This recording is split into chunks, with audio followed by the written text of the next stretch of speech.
వెలిగొండ ప్రాజెక్టుకు సంబంధించి నిర్వాసితులకు ప్రభుత్వం శుభవార్త చెప్పింది. ఏదైతే నిర్వాసితులకు కావాల్సినటువంటి పరిహారాన్ని ఇచ్చేందుకు ప్రభుత్వం ఆమోదం తెలిపింది. మంత్రి డోలా బాలవీరేంద్ర స్వామిని ఒకసారి మాట్లాడారు. సార్ ఏంటి ఇప్పటికీ దాని మీద చాలా విమర్శలు వస్తున్నాయి నిర్వాసితులకు సంబంధించి. ఇప్పుడు ప్రభుత్వం ఏం చేస్తుంది?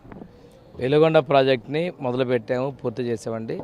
విమర్శలు చేసేవాళ్ళు ఏంటంటే ఇప్పుడు బురద జల్లాలని ప్రయత్నం చేస్తారు. ఆ బురద జల్లేటట్టు చేసిన వాళ్ళు గతంలో ఈ R&R ప్యాకేజ్ సెటిల్ చేయలేదు, ప్రాజెక్టు పూర్తి చేయలేదు, ఏమీ చేయకుండానే వాళ్ళు ఏదో మేము చేసేసామని చప్పట్లు కొట్టుకొని మాట్లాడారు. వీళ్ళకి చిత్తశుద్ధి లేని వ్యక్తులు ఈరోజు నీళ్ళు వస్తుంటే సహించలేక మాట్లాడుతున్నారు. మేము మేము ఉన్నటువంటి నిర్వాసితుల మొత్తాన్ని పరిశీలన చేసి వాళ్ళందరూ కూడా మేము పేమెంట్ చేస్తా ఉన్నాం.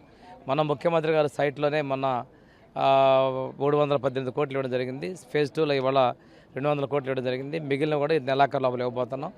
టోటల్గా ఈ నెలాఖరులో మేము అక్కడ పూర్తి నల్లమల్ల సాగర్లో నీళ్ళు ఇవ్వబోతున్నాం అండి. ఇది మంది ఇంకా నిర్వాసితులు ఇంకా ఎంత అమౌంట్ 200 కోట్ల రూపాయలు ఇవ్వాలండి. అవన్నీ కూడా మేము పే చేస్తాం తొందరలోనే. మా చిత్తశుద్ధికి నిదర్శనం. ఎన్నికల ముందు చెప్పినట్లుగానే చేస్తున్నాం. గొప్పది ఏంటంటే ఆ రోజు ఫౌండేషన్ అటువంటి వ్యక్తి ముఖ్యమంత్రిగా ఈరోజు ఓపెన్ చేయడం అనేది చరిత్ర. 30 సంవత్సరాల తర్వాత తనే చేస్తానంటే ఇది మా ప్రభుత్వం యొక్క చిత్తశుద్ధిని నేను తెలియజేసుకుంటూ ప్రజలందరూ కూడా ఎంత ఉత్సాహంగా ఉన్నారు. ఈ నీళ్ళు వస్తే వాటికి హారతులు ఇచ్చి స్వాగతించడానికి ఉన్నారండి. అంటే టెక్నికల్ ప్రాబ్లమ్స్ అన్ని క్లియర్ అయిపోయినట్టే ఎన్ని రోజుల్లో ప్రాజెక్టు పూర్తవుతుంది, నీరు విడుదల చేస్తారు?